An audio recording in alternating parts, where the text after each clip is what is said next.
Hello guys.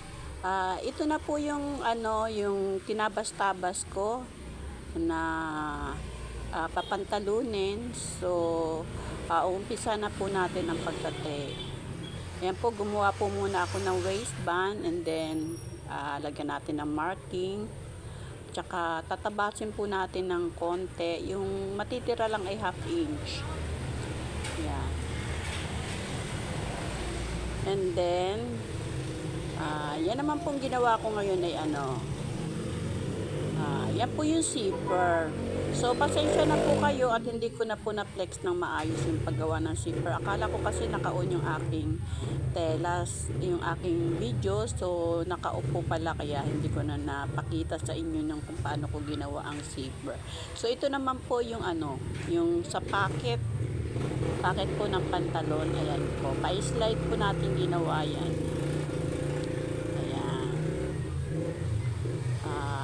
And then, babalik na rin po natin. At saka, tatahian natin po yung pinakalaylayan ng pocket. Ayan po. Pa-curve po yan. And then, baliktad po uli. Pikete. And then, baliktad po uli. At saka, tatahian po natin ng 1/4. Ayan. Ayan. Tatahian po natin ng 1/4 siya. Then, saka po natin siya ilalapat doon sa pinaka niya. Ayan. Para maging ganap na pocket siya. Yung iba po, ang ginagawa nilang pocket ay kulay puti.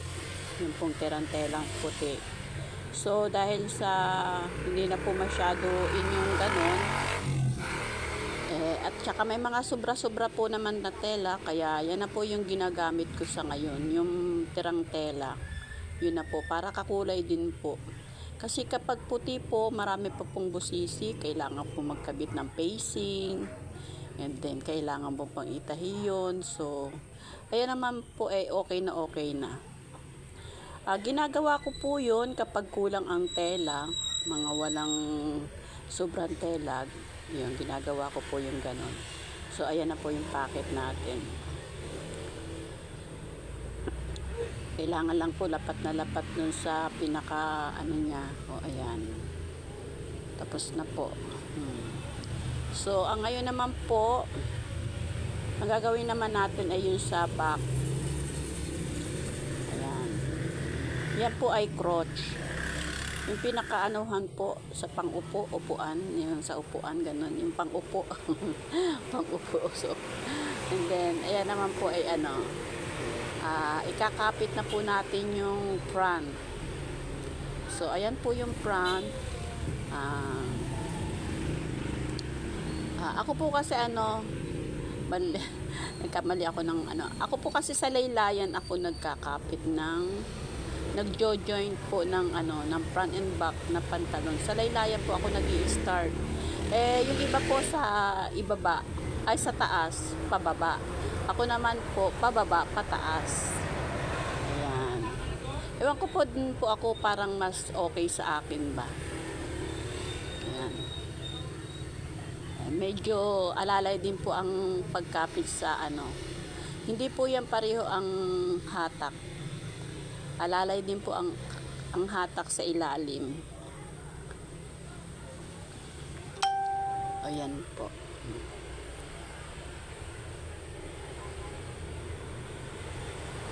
Maraming pong salamat sa lahat ng mga viewers, followers ko. Maraming pong salamat. Ayan. Sabi po ba? Mas okay sa akin yung pababa ay sa baba na pataas ang pagtatahi.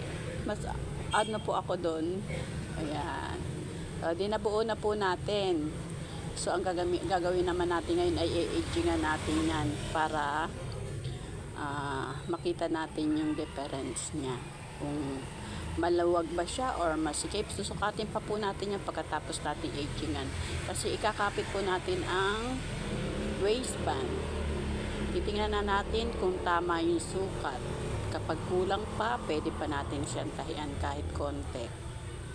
At pag sobra naman, pwede natin itastas ng konti. Ganun lang po. So, ako po ay nagkakabit ngayon ng ng loops, yung pong sinturera. Ayan, sa sinturera po tayo. Kinakapit ko na po yan bago ko ikapit ang waistband. Ayan.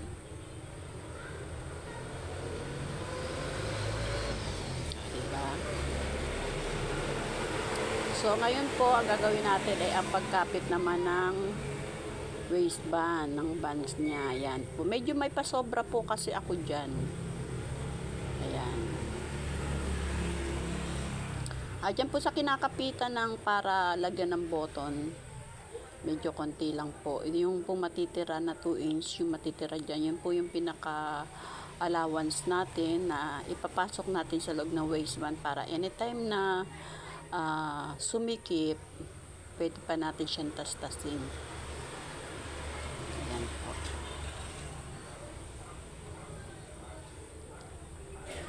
Ako po ay nag-i-start sa loob. Loob po muna ako. Bago ko po siya idadapa. Ayan po. Madali lang po ang paggawa ng pantalon. Mahirap pa po yung gumawa ka ng bestida.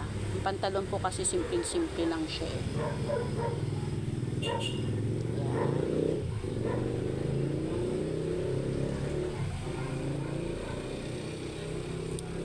Ayan po, itatahay na po natin yung dulo. Yung dulo po na lalagyan natin na yun naman ng button hole. Ako po ang ginagamit ko na po ngayon ay botones. Hindi na po ako gumagamit ng kawit. Kasi po yung kawit ay napakalalambot na ngayon. Sandali lang po. At isa pa po, kinakalawang din. Ewan ko ba? And then pag kinalawang, natatanggal siya. So ang ginagamit ko ngayon ay button hole po. Malaking botones. So ayan na po, idadapa na po natin siya. So ganyan po ang pagkapit ko ng waistband. Yung iba po, iba-iba kasi ang paggawa ng waistband. Yung iba nakahiwalay po yan. Yung pilon hindi pa nila tinatay, nakasingit po dun sa gitna ng tela niyan, pagitan niyan. Tapos sa kanila titiklopin. So ako naman po ay binubuo ko na po yung waistband, saka ko po tinatahian ng unang tahi, tapos dapa yan. Nakasingit na po dyan yung yung bias ay yung sinturera, para paglagay po natin ng sinturera hindi na po tayo pabalik-balik pa. Ayan, nakatapos na po tayo, and then idadapa naman po natin yung sinturera mamaya. Inulit ko po, ako po ay nagpapasalamat ng marami sa mga followers ko at sa mga basher ko po. Marami pong salamat. Alam ko pinapanood nyo rin po ako, kasi kung hindi nyo napapanood yung aking mga ginagawa, hindi nyo ako mababash. Kaya ako po ay nagpapasalamat din po sa inyo. At least po, kung may mali man po ako, hindi nababago ko rin naman po. Ayan. Anyway, maraming salamat sa lahat po, sa mga sumusubaybay at nanonood ng aking mga palabas. Ayan. Ngayon titiklopin na po natin yung yung sinturera. Yan, tak lang po, tak lang tayo.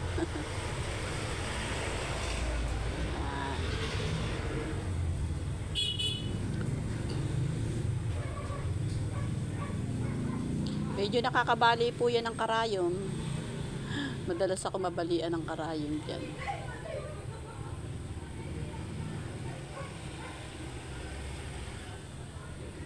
Babae lalaki po, naglalagay po talaga ako ng sinturera. Kasi yung iba, pag babae hindi na sila naglalagay ng sinturera, ako po naglalagay po ako, kasi once na ang bata ay lumuag, pumayat, kahit pa paano, may chance siya maglagay ng sinturon. Di po ba? Kaya yung iba na okay lang na hindi nagsisinturon, edi okay lang, nakakapit lang siya. Ayan naman po, tutupian po muna natin yung laylayan. Sukat ko lang po yung coach. Ayan. Tinutupi ko po muna ang laylayan. Ayan. Tsaka natin po isa-side close na yan. Ika-close na po ang crotch. Ayan. Ayos-ayos lang po. Ayan. O, diba? Tapos na po. And then, i-agingan na po natin yan. At pagkatapos po ng aging yan, babalik na rin natin. Pagkatapos po ng aging, babalik po tayo yung high speed to single. Ayan. O, diba? Tapos na. O, ayan. Tupi-tupi naman po tayo ng laylayan. O, di po ba? Kaya hindi na po ako mahirap sa pagtutupi kasi natupi ko na ng unang tupi. And then, saka ko po tutupi ng pangalawa. Bali, 3/4